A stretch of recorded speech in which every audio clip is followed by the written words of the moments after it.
Well, now for more insight into the newly adopted resolution, I'm joined by John Laughlin from the Institute for Democracy and Cooperation in Paris. John, thanks very much for being here with us in the program. So first off, the OSCE condemns the Molotov-Ribbentrop Pact, which was signed in 1939 and which set the stage for the invasion of Poland in World War II. But what about the Munich Agreement, which was signed a year earlier, in 1938, between France, Britain, and Italy, and it was an agreement of appeasement with Nazi Germany, permitting the annexation of Czechoslovakia's Sudetenland? Absolutely. I think this is a very regrettable resolution, and it shows that politicians don't make good historians, or rather it shows that when politicians start to deal with history, they soon politicize it. Of course, one can criticize the Molotov-Ribbentrop Pact, but one cannot use it to make an equivalence between Nazi Germany and the Soviet Union, because, as you rightly say in your question, there were other agreements, other international agreements with Nazi Germany made by other powers, including other Allied powers, and in particular, as you rightly mentioned, the Munich Agreement of September 1938. The Munich Agreement of September 1938 is considered by many people, apparently not by the Parliamentary Assembly of the OSCE, to have paved the way to the Second World War in a far more meaningful way, in a far more real way, than did the Molotov-Ribbentrop Pact. And the Munich Agreement also committed another great sin, which was, of course, to break up, as you say, the country of Czechoslovakia. And many of the countries who now claim that they were victims of Nazism and of Soviet communism, I'm thinking particularly of Poland, were themselves active accomplices with Hitler in the breakup of Czechoslovakia.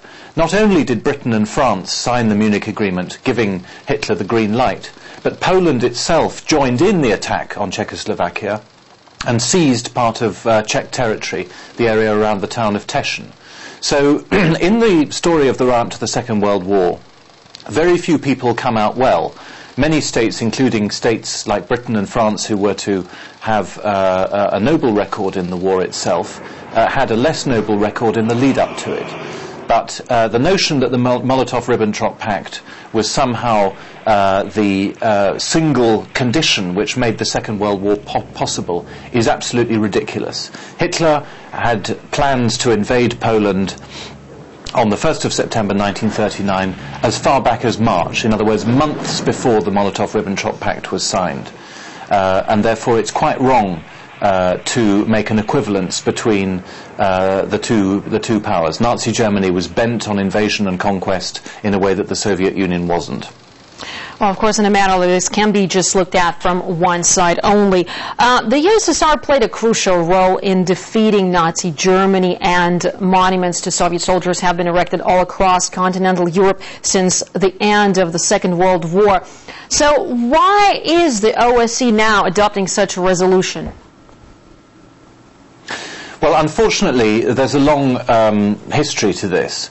Really, the Western allies, America, Western Europe, Britain, France, and so on, have for many years completely overlooked in their historiography the role of the Soviet Union in defeating Nazi Germany.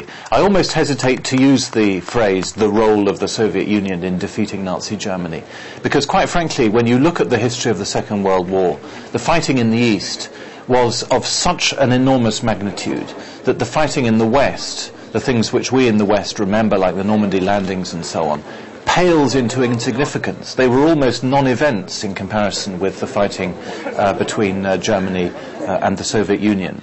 And yet there has been a long history, as I say, not only of downplaying the decisive role which the Soviet Union played in that defeat, but also there's been a long history which started really about 20 years ago or so with the writings of the German historian Ernst Nolte, of trying to establish an equivalence, a moral equivalence between these two regimes, as if somehow the 20th century were engulfed in impersonal forces, these totalitarian ideologies which the OSCE resolution talks about.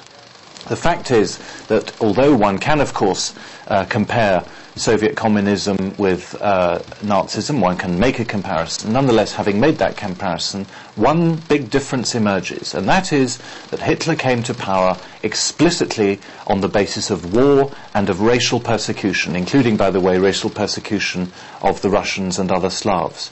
And however anti-communist one may be, and I certainly have always been an anti-communist myself, the same cannot be said of Soviet communism. It never had a racist element in the way that Nazi Germany did.